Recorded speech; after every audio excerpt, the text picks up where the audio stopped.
La vida de un narcotraficante puede parecer atractiva, puede ser un asunto que llame la atención, que quiera atraer a jóvenes por el dinero fácil, por una situación de ultramillonario, por cuestiones por el estilo. Hoy en Punto Cero vamos a platicar al respecto del tema con los hijos de dos narcotraficantes importantísimos en el planeta. Hoy en Punto Cero hablaremos realmente sobre el fondo de lo que tiene la cultura del crimen organizado, la cultura del narco. Bienvenidos, comenzamos. Estamos en la fregada. Si en la emergencia epidemiológica... Creo que eso no me va a caber en la cartera. Pues uno te hizo ganar, pues tú vas a jalar con uno, pues viejo, ¿no? Todo por el cochino dinero. ¿Por qué le tiene tanta admiración a un dictador?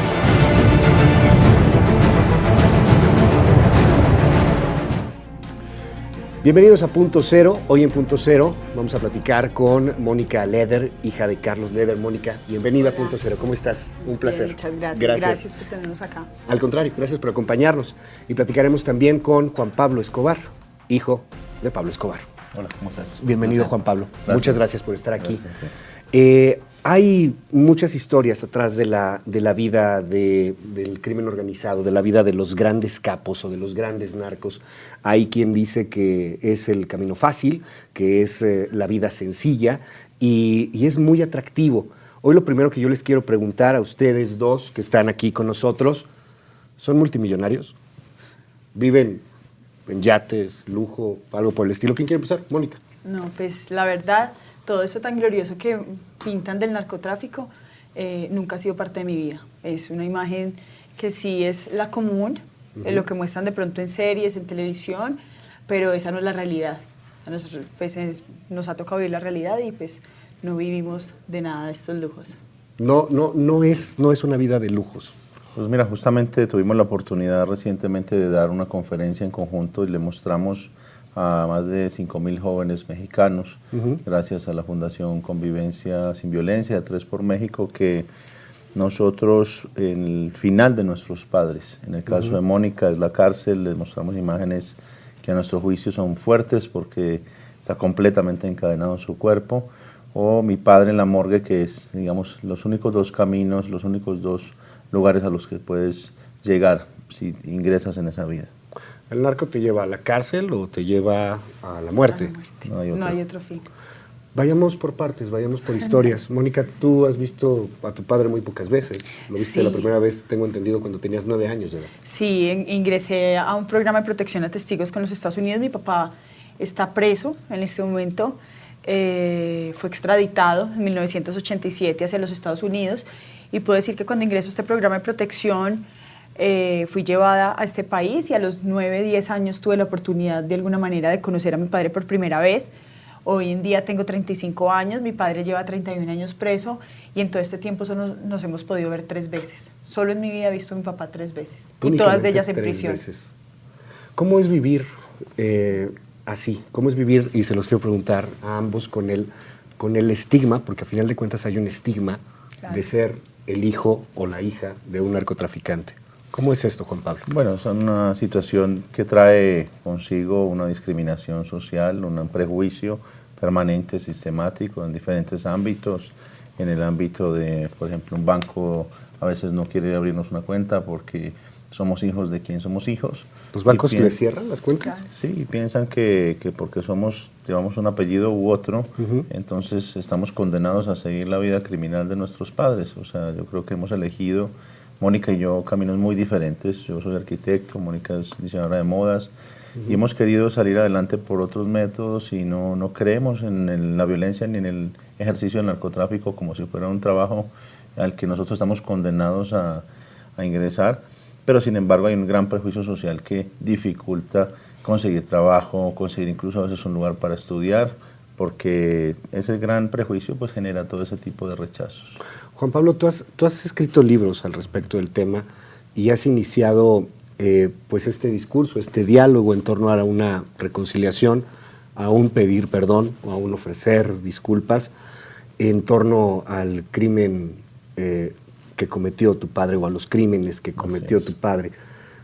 Cuéntame un poquito al respecto de este tema, el pedir perdón. ¿Cómo pides perdón a las víctimas de alguien que fue asesinado? Pues mira, no hay un manual para proceder de manera correcta. Claro. Uno busca el máximo respeto para dirigirse a las víctimas, pero creo que nunca ninguna palabra es suficiente, siempre sientes que estás en deuda con ellos permanentemente. Yo he asumido la responsabilidad moral, de alguna forma, por los crímenes que mi padre ha cometido y me he encomendado a acercarme a muchísimas víctimas. Mónica es justamente un ejemplo de esa realidad. Mónica es víctima de la violencia de mi padre desde que tenía 3 años de edad, con lo cual pues te puedes imaginar lo que ha sido su vida para ella y hoy lo que podemos construir juntos desde nuestras historias. Creo que nos hemos dado la oportunidad de perdonarnos mutuamente, de dejar atrás el pasado, el odio, de entender el perdón no como el olvido, sino como un elemento que nos ayuda a sanar en nuestras vidas. Y creo que desde ese lugar podemos servir de alguna forma como ejemplo para la juventud, para la sociedad mexicana, colombiana y para todas las sociedades en conflicto que hoy tristemente pues van como en aumento. Tu padre ya no está aquí, fue abatido en algún momento, pero tu padre, Mónica, sí está aquí, pero lo has visto únicamente 3 veces. Sí. ¿Cómo es en estas 3 veces que lo has visto en la vida, como un ser humano? Porque al final de cuentas hay que entrar también a este otro aspecto de la vida. Uno lo puede ver como el gran capo, el malo, pero también hay un asunto humano. Pero además es que yo lo veo como un padre. Yo no lo veo como Carlos Leder o como un gran capo, un gran narco, ¿no? Yo lo veo como mi papá, como un ser humano común y corriente. Eso de todas maneras, a pesar de su distancia y de su exilio, fue lo que mi mamá y él como familia me inculcaron, a amar, a tener un corazón tranquilo y un corazón lleno de paz en cuestión de nuestra familia. Siempre, así no esté conmigo, siempre lo he tenido presente, así. Entonces, aunque es difícil, obviamente, no tener este contacto, no tener ese abrazo o ese apoyo a veces que necesitamos, pero cuando nos encontramos es una conversación común y corriente de un padre y un hijo. Yo no lo cuestiono, no le pregunto ni de su pasado, sino de su vida diaria de pronto, o él siempre las veces que nos hemos visto, y, me pregunta de cómo están las cosas en ese momento, de pronto en el colegio o en la universidad o en mi vida cotidiana, nos contamos historias y más que eso además hacemos muchos planes. La última vez hicimos como muchos planes de qué iba a pasar el día que Dios lo permita, podamos estar todos en libertad, porque él puede estar encerrado en una celda, pero pues esto es una vida que de todas maneras, de alguna manera, siempre la familia también va a estar en la cárcel. Dime algo, es muy fuerte lo que señalas, la familia también siempre va a estar en la cárcel. ¿Creen ustedes que ha pagado ya su deuda con la sociedad, la deuda de lo que haya cometido? Mira, yo pienso que en cuestión de condenas ya ha pagado. Lo de la sociedad me parece todavía muy complejo, porque si a nosotros, como hijos que hemos tratado de llevar una vida obviamente muy al margen, una vida diferente a la de un narco, siempre nos han señalado, nos han juzgado, y como te decía Juan Pablo, no podemos hacer muchas cosas porque siempre vamos a estar en el ojo del huracán. Entonces, pues como sociedad, yo pienso que hay que esperar a ver el día de mañana cómo lo van a tomar, pero pues jurídicamente te puedo decir que él ya ha pagado su condena. Él fue condenado al principio a 2 cadenas perpetuas más 125 años, una condena que desde el inicio, por ejemplo, por los tratados de extradición entre Colombia y Estados Unidos, la máxima condena es de 30 años. Y él ya lleva 31, o sea, él ya cumplió con esa parte. Él fue testigo también clave en el caso contra el general Noriega, presidente de Panamá. Igual la negociación que se hizo ahí era de 30 años, que iba a tener una condena igual o menor a la del general, y el general fue condenado a 30 años igual. Entonces, pues en cuestión jurídico, él ya cumplió su pena, pero igual volvemos a lo mismo, hay leyes, pero las leyes para nosotros tampoco se cumplen. De alguna manera, cuando Pablo Escobar estaba vivo, eran rivales en algún punto. Tú me decías, es que es víctima al final de cuentas también de la violencia de tu padre. Así es. Hay gente que está haciendo su vida y que habla y dice somos estigmatizados, tenemos un problema y están pues tratando de abrirse. Pero hay otra gente, y te lo pregunto, Pablo, porque yo creo que tú lo has vivido, Pablo, en toda esta etapa. Hay gente que no es así, hay gente que está muy enojada también, y hay gente que a lo mejor que a lo mejor sigue teniendo rencores hacia tu padre, hacia ti? ¿Hay gente que te amenaza de muerte? Pues sí, las amenazas vienen de todo tipo a veces. Me han amenazado porque no me convertí en un bandido y esa es la más increíble, la más absurda también.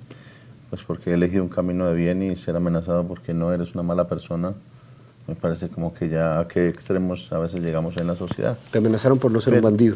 En algunas oportunidades. Entonces, en realidad creo que hay un gran mensaje detrás de todas estas historias que hemos vivido, que es el que hemos querido compartir de manera responsable. Queremos hacer un uso absolutamente transparente de nuestras vivencias, de nuestras experiencias, para que yo creo que más allá del enojo de algunos, que es absolutamente legítimo, yo creo que el enojo es perfectamente legítimo si es hacia la figura del padre.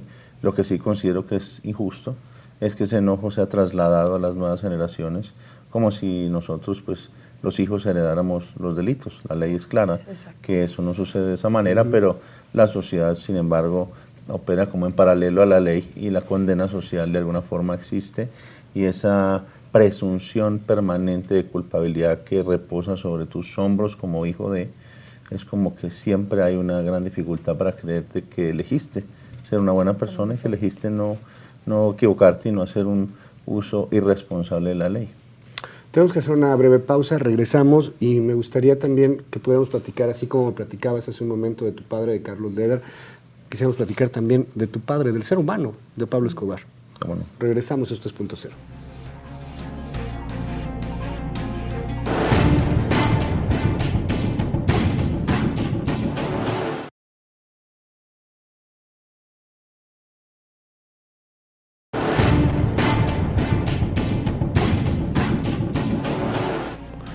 Seguimos en Punto Cero.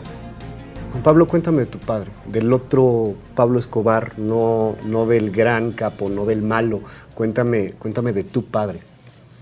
Bueno, mira, es como yo lo recuerdo, de hecho. Justamente era un padre que estaba muy presente en el hogar, a pesar de la gran clandestinidad en la que vivía, a pesar de que los últimos 10 años de su vida no compartió, digamos, en la proximidad del hogar, sino que nos veíamos de manera esporádica. Muchas veces pasaban temporadas de 2 meses sin verlo.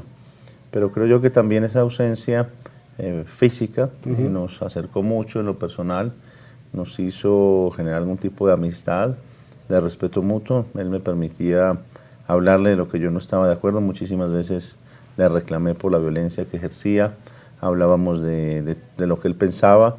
Estaba lleno de excusas, lleno de odio, lleno de excusas para la violencia que yo nunca validé. Y entonces, de alguna manera se construyó una amistad con un hombre que fue un buen padre, un muy buen padre diría yo, con un contraste muy fuerte, una gran contradicción, que es justamente el hombre por fuera de casa, ¿no? Por dentro era el hombre que nos inculcaba valores, respeto, lealtad, amor, muchas otras cosas, y por fuera pues no tenía reparos a la hora de mandar a matar a alguien, ¿no? ¿Tú le reclamaste alguna vez por matar a alguien, por hacer esta violencia? Yo le reclamé muchas veces. Mira, como un ejemplo concreto, una bomba en la Plaza de Toros de la Macarena en Medellín, donde fallecieron 23 personas.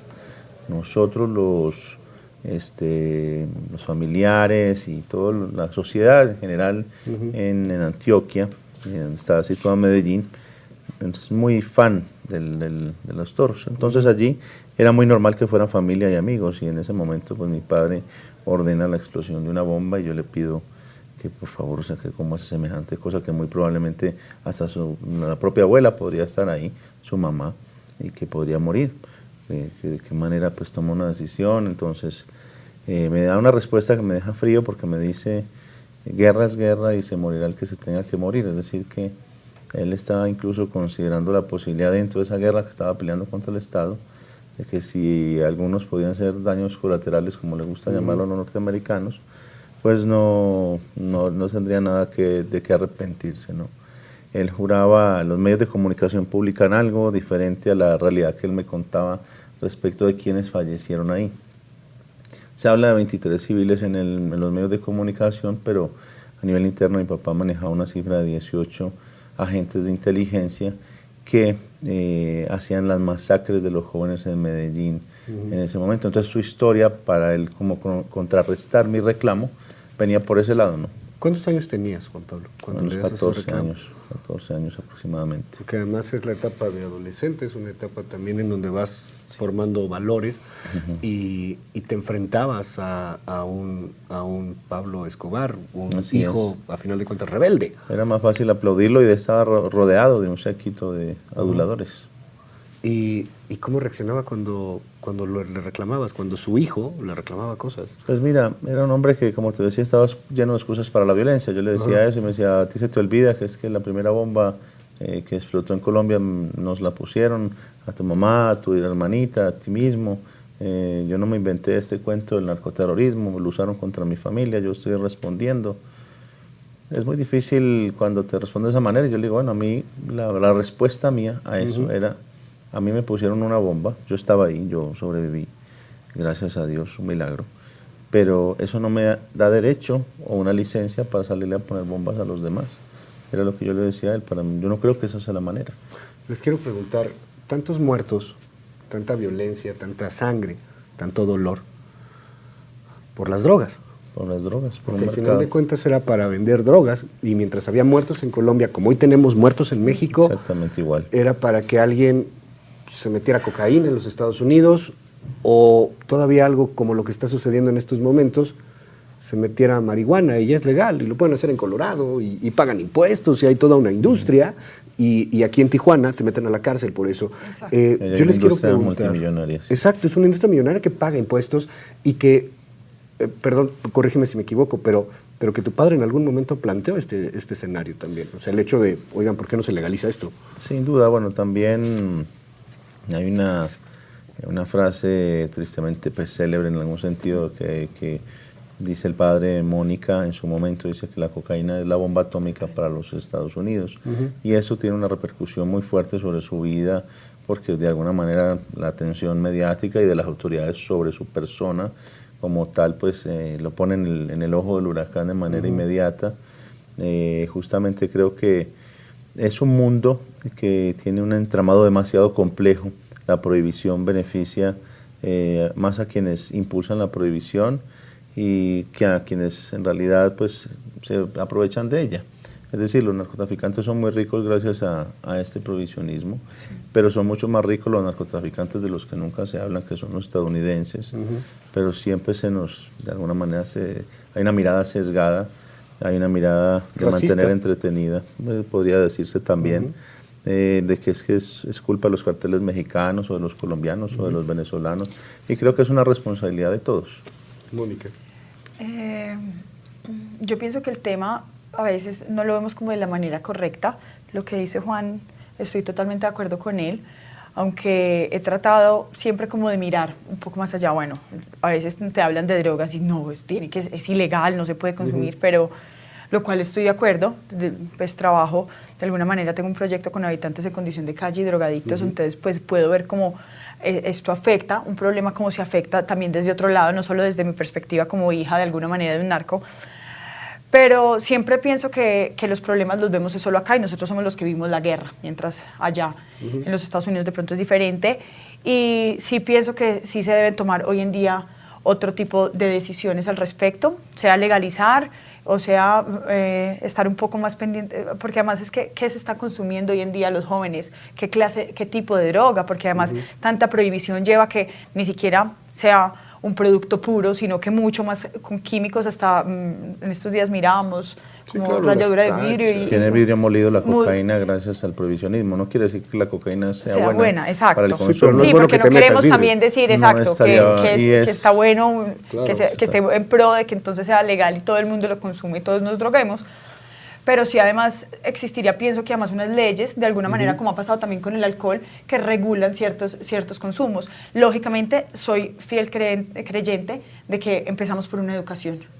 Díganme Sí, algo. esa es la herramienta más poderosa, sin duda. ¿Cocaína con vidrio molido?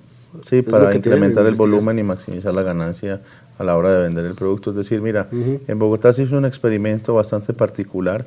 Se habilitó una zona de la ciudad para que al habitante que quisiera consumir droga en un parque podía hacerlo bajo una condición de que la droga fuera analizada en un laboratorio con todos los elementos necesarios para detectar su pureza, y posteriormente no se lo perseguían ni judicialmente, sino se le habilitaban áreas con cuidados médicos y lo que necesitara para que se lo hiciera lo que quisiera de manera responsable sin afectar la libertad de otros. Y el mayor porcentaje de pureza que encontraron en la cocaína fue el 30% de todas las personas que llevaron cocaína para consumir. Y estamos hablando en Colombia, el país que tristemente pues tiene el título de ser el mayor productor de drogas del mundo y de cocaína el principal. ¿Cómo funcionó ese programa al final? ¿Cómo les fue? Pues mira, yo creo que lo que sirve es para generar conciencia que aquel que consume se da cuenta que el prohibicionismo está garantizando un detrimento más inmediato de su propia salud. Una sociedad educada lo suficientemente, preparada con los recursos económicos que de pronto traería eso al Estado para enfrentar el problema, para contener a las familias, para brindarles oportunidades a través del arte, de la cultura, de la educación, para tener otros proyectos. Hoy los jóvenes han perdido sus sueños, los jóvenes hoy piensan en que qué bueno ser Pablo Escobar, yo quiero ser Pablo Escobar. Y eso es un fenómeno inmediato y una repercusión de las narcoseries. Antes yo me acuerdo, yo hablaba con mis amigos, soñaban algunos con ser médicos o grandes deportistas o destacarse en algún área, pero ya ahora eso está perdido en la juventud, ya hay una triste mayoría que quiere, basado en esa glorificación que ven a través de estas series, que es así como se las está mostrando cuando nosotros, y Mónica creo que es un fiel testigo de cómo en realidad eso es el camino a la perdición y no nos ha traído nada positivo en nuestras vidas. ¿Qué opinas de estas series, Mónica? Mira, yo la verdad pienso que es una irresponsabilidad lo que muestran, la manera en que lo manejan. Lo he podido ver, bueno, hemos tenido unos días en México extraordinarios con las conferencias que le dimos a estos jóvenes invitados por 3 por México de convivencia sin violencia, y vemos cómo han llegado a ellos a glorificar algo que no existe. Para mí son totalmente perjudiciales, no solo porque a veces nos dicen es que a ustedes no les gusta, es porque la imagen que muestran de sus papás, porque no es eso, es el problema, porque nosotros tenemos que ver más allá, nosotros no podemos ser egoístas, entonces no necesito que lo muestren como un santo, pero pues por lo menos muestran una realidad. Entonces los jóvenes, y en general, no solo los jóvenes, mira, he hablado también con muchos adultos que se dejan como seducir por esto y no vale la pena. Esa es la responsabilidad que nosotros como hijos tenemos que asumir de mostrar esa realidad. Entonces pienso que uno de los grandes problemas también que ha ayudado a que todo este auge crezca y a que estos jóvenes no tengan sueños. Mira, y además nosotras, digamos, yo lo digo también desde un punto de vista de mujer, cuando eres tildada o piensan que tu futuro, obviamente ya las mujeres también piensan en el mundo del narcotráfico, aunque siempre ha sido como de alguna manera machista. Entonces, la novia del narco. Exacto, entonces, o como tú un eres... accesorio. Un accesorio. Eso.